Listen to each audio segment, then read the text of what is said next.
Everybody trying to make this an issue because it's the Kendrick Drake thing, but they do that every year with any artist. It is standard practice, but according to their sources, it's extra this year because of the lawsuit, specifically because of the defamation lawsuit that Drake. I don't believe that.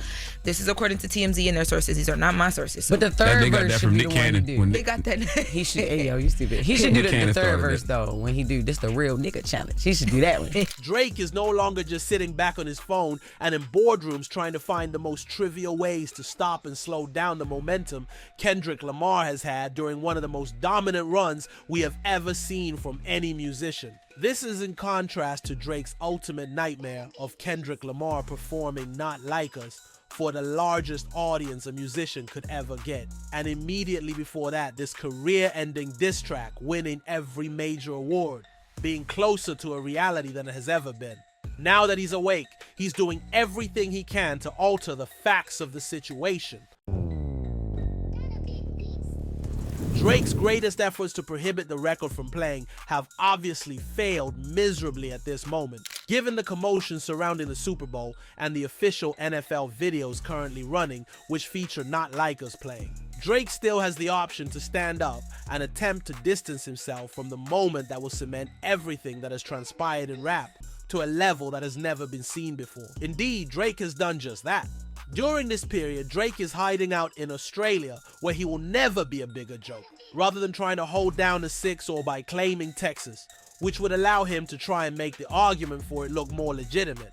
Please make sure you like and subscribe before we delve any deeper into the significance of this and what Drake is specifically attempting to achieve. Drake's name has never been more in demand during a period when Kendrick Lamar's influence is growing throughout the entertainment industry due to the upcoming Grammy Awards and Super Bowl.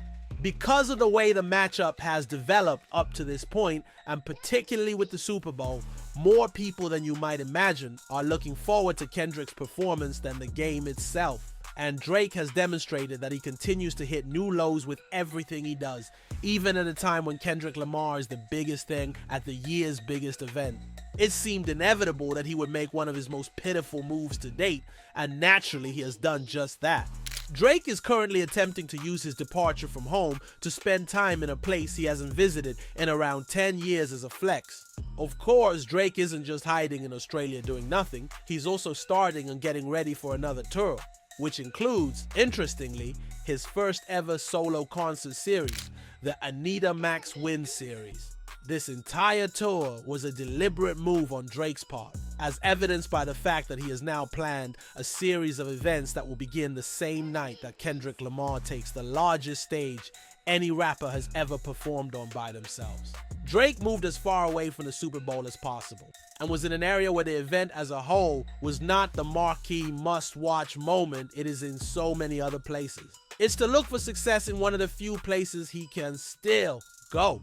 However, despite his best efforts to avoid it, Drake's decision to take the stage as a performer and make a move that is one of the biggest things he has done since this beef, and the fact that the Super Bowl is approaching, make it clear that for both Drake and the community of people who still proudly claim to be his fans, Drake is returning to music for this reason alone.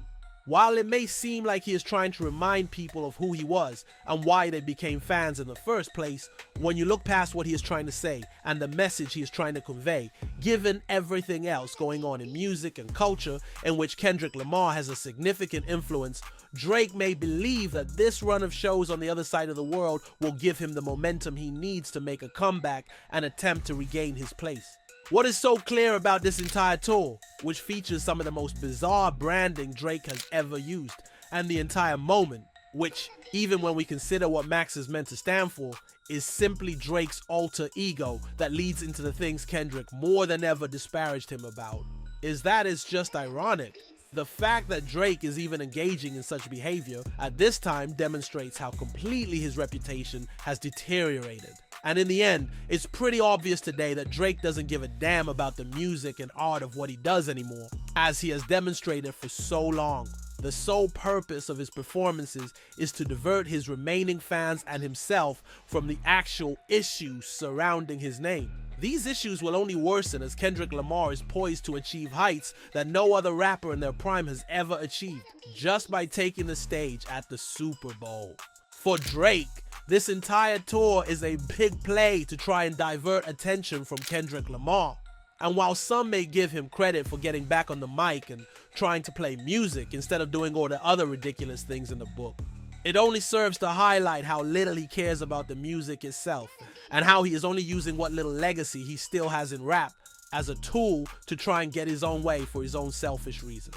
Beyond the reasons Drake is doing all of this in the first place and why he has fled thus far, when Drake and Kendrick take the stage on the same day and Kendrick Lamar performs, which, given the stakes and his performance history, could go down as one of the greatest Super Bowl halftime shows ever, Drake will end up standing on stage bored while he karaoke's with his fans and displays some strange props to divert attention from how lazy what he is actually doing is. This is all a Drake show is today, based on his past performance, which is a great way to sum up how his career has been going for more than 10 years at this point. Because Drake merely fabricates distractions to try to conceal his own lack of performance ability rather than simply accomplishing something that is genuinely good. This is also why, unlike Kendrick, he continues to perform with co-headliners in arenas rather than stadiums. Given that this is Drake's plan to challenge what may be the greatest performance in hip-hop history due to the high stakes, does Drake really believe he will be able to defeat Kendrick Lamar in a way that has never been seen before? Or is he simply demonstrating that he still underestimates his rival's ability to perform on the spot even after all this time? Even so, the only reason this is even occurring at all is because Kendrick has expelled him and the demand for his music from all over the world, including the West and the Six, where he once claimed to have been king. When you think about it, this is the reason why Drake's return attempt, despite his attempts to flee and start it the way he is simply not going to succeed. Because even though he might win over this group of fans who have been anticipating his performance since the 2000s, the reality that he lost to Kendrick Lamar will still remain the same. With his response to Not Like Us having such a significant impact, he has demonstrated that he is the weakest rapper of all time. Furthermore, it won't alter the level of excitement surrounding hip-hop's future under Kendrick Lamar's leadership, or the reality that GNX has been one of the most successful blockbuster rap albums in recent memory. In other words, Drake will more than prove why he and Kendrick Lamar are currently in such different places if he gives a performance that is similar to his previous tour, which was full of gimmicks and diversions. His stage presence and energy were both extremely low effort. This is going to be the main issue with everything Drake does for so many people, especially hip-hop fans, moving forward. Even if, say, he gives a performance that is an improvement over the nearly unwatchable material he was doing during the It's a Blur tour, Drake will never be viewed the same way, even if he does something technically impressive by responding to and taking his personal feelings about Not Like Us to this point, where he has now placed the entire hip-hop genre in a position where he is altering the rules of rap beef in order to try and get his way. His actions will always come across as so phony and unsettling. In the end, people will see Drake simply sing his biggest hits from a record, even though he probably won't improve his performances. In fact, this tour will only include more absurd performances in which Drake barely moves on stage. Regardless, Drake's legacy will only become less significant in comparison to Kendrick's. Given everything that is going on right now, including Kendrick Lamar's historic performance and Drake's continued need to perform, it is inevitable that when people reflect on this period in the future, they will say, wow, Kendrick Lamar really changed the game in ways we never expected. Drake's tale will be narrated as just another rapper with it all. Yet his legacy is easily overlooked in contrast to others because of his resentment and efforts to stifle his rivals.